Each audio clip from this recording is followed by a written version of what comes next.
era engraçado vê-lo nas lojas de fazendas, cheio de complacência de pai que quer enobrecer o filho, a dar opinião sobre o tecido, achar este mais bonito, comparar um com outro com uma falta de sentimento daquelas coisas que se adivinhava até no pegá-las. Mas ele ia, demorava-se e esforçava-se por entrar no segredo, no mistério, cheio de tenacidade e candura perfeitamente paternais. Até aí, ele ia bem e calcava a contrariedade. Só o contrariavam bastante as visitas, as colegas da filha, suas mães, suas irmãs, com seus modos de falsa nobreza, os seus desdéns dissimulados, deixando perceber ao velho empreiteiro o quanto estava ele distante da sociedade das amigas e das colegas de Olga. Não se aborrecia, porém, muito profundamente. Ele assim o quisera e a fizera. Tinha que se conformar. Quase sempre, quando chegava a tais visitas, Coleone afastava-se e ia para o interior da casa. Entretanto, não lhe era sempre possível fazer isso. Nas grandes festas e recepções, tinha que estar presente, e era quando mais sentia o velado pouco caso da alta nobreza da terra que o frequentava. Ele ficava sempre empreiteiro, com poucas ideias além do seu ofício, não sabendo fingir, de modo que não se interessava por aquelas tagarelices de casamentos, de bailes, de festas e passeios caros. Uma vez ou outra, um mais delicado propunha-lhe jogar o pôquer. Aceitava e sempre perdia. Chegou mesmo a formar uma roda em casa, de que fazia parte o conhecido advogado Pacheco. Perdeu e muito. Mas não foi isso que o fez suspender o jogo. Que perdia? Uns contos, uma ninharia. A questão, porém, é que Pacheco jogava com 6 cartas. A primeira vez que Coleone deu com isso, pareceu-lhe simples distração do distinto jornalista e famoso advogado. Um homem honesto não ia fazer aquilo. E na segunda seria também? E na terceira? Não era possível tanta distração. Adquiriu a certeza da trampolinagem. Calou-se. Conteve-se com uma dignidade não esperada em um antigo quitandeiro e esperou. Quando vieram a jogar outra vez e o passe foi posto em prática, Vicente acendeu um charuto e observou com a maior naturalidade deste mundo. Os senhores sabem que há, agora, na Europa, um novo sistema de jogar o pôquer? Qual é? Perguntou alguém. A diferença é pequena. Joga-se com 6 cartas, isto é, um dos parceiros somente. Pacheco deu-se por desentendido. Continuou a jogar e a ganhar. Despediu-se à meia-noite cheio de delicadeza, fez alguns comentários sobre a partida e não voltou mais. Conforme o seu velho hábito, Coleone lia de manhã os jornais, com o vagar e a lentidão de um homem pouco habituado à leitura, quando se lhe deparou o requerimento do seu compadre do Arsenal. Ele não compreendeu bem o requerimento, mas os jornais faziam troça, caíam tão a fundo sobre a coisa que imaginou o seu antigo benfeitor enleado numa meada criminosa, tendo praticado, por inadvertência, alguma falta grave. Sempre o tivera na conta do homem mais honesto deste mundo e ainda tinha. Mas daí, quem sabe? Na última vez que o visitou, ele não veio com aqueles modos estranhos? Podia ser uma pilhéria? Apesar de ter enriquecido, Coleone tinha em grande conta o seu obscuro compadre. Havia nele não só a gratidão de um camponês que recebeu um grande benefício, como um duplo respeito pelo major, oriundo da sua qualidade de funcionário e de sábio. Europeu de origem humilde e aldeã, guardava no fundo de si aquele sagrado respeito dos camponeses pelos homens que recebem a investidura do Estado. E como, apesar dos vastos anos de Brasil, ainda não sabia juntar o saber aos títulos, tinha em grande consideração a erudição do compadre. Não é, pois, de estranhar que ele visse com mágoa o nome de Quaresma envolvido em fatos que os jornais reprovavam. Leu de novo o requerimento, mas não entendeu o que ele queria dizer. Chamou a filha. Olga. Ele pronunciava o nome da filha quase sem sotaque, mas, quando falava português, punha nas palavras uma rouquidão singular e salpicava as frases de exclamações e pequenas expressões italianas. Olga? Que quer dizer isto? Nunca pisco. A moça sentou-se a uma cadeira próxima e leu no jornal o requerimento e os comentários. Que, então? O padrinho quer substituir o português pela língua tupi. Entende o senhor? Como? Hoje, nós falamos português. Pois bem, ele quer que daqui em diante falemos tupi. Tuti? Todos os brasileiros, todos. Mas que coisa! Não é possível. Pode ser. Os tcheques têm uma língua própria e foram obrigados a falar alemão depois de conquistados pelos austríacos, os lorenos, franceses. Ela Madonna! Alemão é língua. Agora esse acugelê Acugelê é da África, papai. Tupi é daqui. Perbaco. É o mesmo. Está doido? Mas não há loucura alguma, papai. Como? Então é coisa de um homem bene? De juízo talvez não seja, mas doido também não. Nunca pisco. É uma ideia, meu pai, é um plano. Talvez à primeira vista absurdo, fora dos moldes, mas não de todo doido. É ousado, talvez, mas... Por mais que quisesse, ela não podia julgar o ato do padrinho sob o critério de seu pai. Neste, falava o bom senso, e nela, o amor às grandes coisas, aos arrojos e cometimentos ousados. Lembrou-se de que Quaresma lhe falara em emancipação e se houve no fundo de si um sentimento que não fosse de admiração pelo atrevimento do major, não foi de certo o de reprovação ou lástima. Foi de piedade simpática por ver mal compreendido o ato daquele homem que ela conhecia há tantos anos, seguindo o seu sonho isolado, obscuro e tenaz. Isto vai causar-lhe transtorno, observou Coleoni.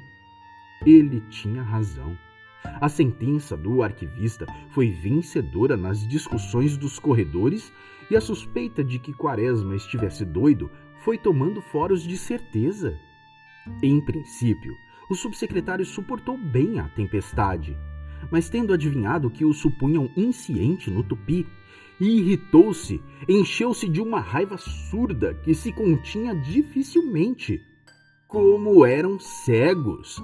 Ele que há 30 anos estudava o Brasil minuciosamente, ele que em virtude desses estudos fora obrigado a aprender o rebarbativo alemão, não saber o tupi, a língua brasileira, a única que o era. Que suspeita miserável! Que o julgassem doido, vá, mas que desconfiassem da sinceridade de suas afirmações, não. E ele pensava, procurava meios de se reabilitar, caía em distrações, mesmo escrevendo e fazendo a tarefa cotidiana. Vivia dividido em dois, uma parte nas obrigações de todo o dia e a outra na preocupação de provar que sabia o tupi. O secretário veio a faltar um dia e o major lhe ficou fazendo as vezes. O expediente fora grande e ele mesmo redigira e copiara uma parte. Tinha começado a passar a limpo um ofício sobre coisas de Mato Grosso, onde se falava em Aquidauana e Ponta Porã, quando o Carmo disse lá do fundo da sala com um acento escarninho: Homero, isto de saber é uma coisa, dizer é outra. Quaresma nem levantou os olhos do papel. Fosse pelas palavras em tupi que se encontravam na minuta, fosse pela alusão do funcionário Carmo. O certo é que ele insensivelmente foi traduzindo a peça oficial para o idioma indígena. Ao acabar, deu com a distração. Mas logo vieram outros empregados com o trabalho que fizeram para que ele examinasse. Novas preocupações afastaram a primeira. Esqueceu-se, e o ofício em tupi seguiu com os companheiros. O diretor não reparou, assinou e o Tupinambá foi dar ao ministério. Não se imagina o rebuliço que tal coisa foi causar lá. Que língua era? Consultou-se o doutor Rocha, o homem mais hábil da secretaria a respeito do assunto. O funcionário limpou o pincenês, agarrou o papel, voltou-o de trás para adiante, pô-lo de pernas para o ar e concluiu que era grego por causa do duplo Y. O doutor Rocha tinha na secretaria a fama de sábio, porque era bacharel em direito e não dizia coisa alguma.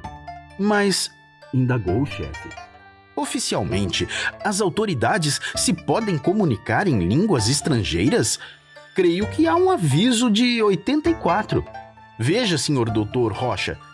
Consultaram-se todos os regulamentos e repertórios de legislação. Andou-se de mesa em mesa, pedindo auxílio à memória de cada um e nada se encontrara a respeito. Enfim, o doutor Rocha, após 3 dias de meditação, foi ao chefe e disse com ênfase e segurança: o aviso de 84 trata de ortografia. O diretor olhou o subalterno com admiração e mais ficou considerando as suas qualidades de empregado zeloso, inteligente e assíduo. Foi informado de que a legislação era omissa no tocante à língua em que deviam ser escritos os documentos oficiais. Entretanto, não parecia regular usar uma que não fosse a do país. O ministro, tendo em vista esta informação e várias outras consultas, devolveu o ofício e censurou o arsenal. Que manhã foi essa no arsenal? Os tímpanos soavam furiosamente, os contínuos andavam numa dobadoura terrível e a toda hora perguntavam pelo secretário que tardava em chegar. Censurado! Monologava o diretor. Ia-se por água abaixo o seu generalato. Viver tantos anos a sonhar com aquelas estrelas e elas se escapavam assim, talvez por causa da molecagem de um escriturário. Ainda se a situação mudasse, mas qual? O secretário chegou, foi ao gabinete do diretor. Inteirado do motivo, examinou o ofício e pela letra conheceu que fora Quaresma que o escrevera. Mande-o cá, disse o coronel. O major encaminhou-se pensando nos versos tupis que lera de manhã. Então o senhor leva a divertir-se comigo, não é? Como? Fez Quaresma espantado. Quem escreveu isso? O major nem quis examinar o papel. Viu a letra, lembrou-se da distração e confessou com firmeza: fui eu. Então confessa. Pois não, mas Vossa Excelência não sabe. Não sabe! Que diz? O diretor levantou-se da cadeira com os lábios brancos e a mão levantada à altura da cabeça. Tinha sido ofendido 3 vezes. Na sua honra individual, na honra de sua casta e na do estabelecimento de ensino que frequentara, a Escola da Praia Vermelha, o primeiro estabelecimento científico do mundo.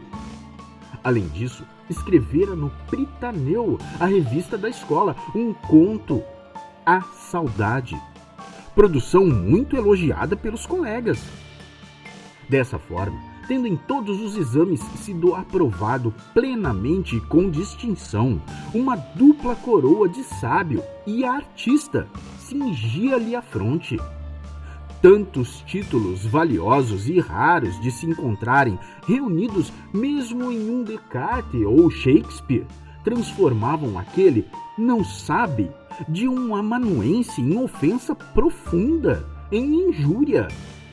Não sabe? Como é que o senhor ousa dizer-me isto? Tem o senhor porventura o curso de Benjamin Constant?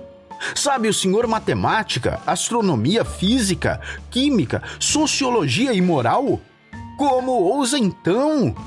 Pois o senhor pensa que por ter lido uns romances e saber um francesinho aí, pode ombrear-se com quem tirou grau 9 em cálculo, 10 em mecânica, 8 em astronomia, 10 em hidráulica, 9 em descritiva? Então... E o homem sacudia furiosamente a mão e olhava ferozmente para Quaresma, que já se julgava fuzilado. Mas, senhor coronel, não tem mais, não tem nada. Considere-se suspenso até segunda ordem. Quaresma era doce, bom e modesto. Nunca fora seu propósito duvidar da sabedoria do seu diretor. Ele não tinha nenhuma pretensão a sábio e pronunciara a frase para começar a desculpa. Mas quando viu aquela enxurrada de saber, de títulos, a sobrenadar em águas tão furiosas, perdeu o fio do pensamento, a fala, as ideias e nada mais soube nem pôde dizer. Saiu abatido, como um criminoso do gabinete do coronel, que não deixava de olhá-lo furiosamente, indignadamente, ferozmente, como quem foi ferido em todas as fibras do seu ser. Saiu afinal. Chegando à sala do trabalho, nada disse. Pegou no chapéu, na bengala e atirou-se pela porta fora, cambaleando como um bêbado. Deu umas voltas. Foi ao livreiro buscar uns livros. Quando ia tomar o bonde, encontrou o Ricardo Coração dos Outros. Cedo, hein, major? É verdade. E calaram-se, ficando um diante do outro num mutismo contrafeito. Ricardo avançou algumas palavras. O major hoje parece que tem uma ideia, um pensamento muito forte. Tenho, filho. Não de hoje, mas de há muito tempo. É bom pensar, sonhar consola. Consola, talvez, mas faz-nos também diferente dos outros, cava abismo entre os homens. E os dois separaram-se. O major tomou o bonde e Ricardo desceu descuidado a rua do ouvidor, com o seu passo acanhado e as calças dobradas nas canelas, sobraçando o violão na sua armadura de camurça.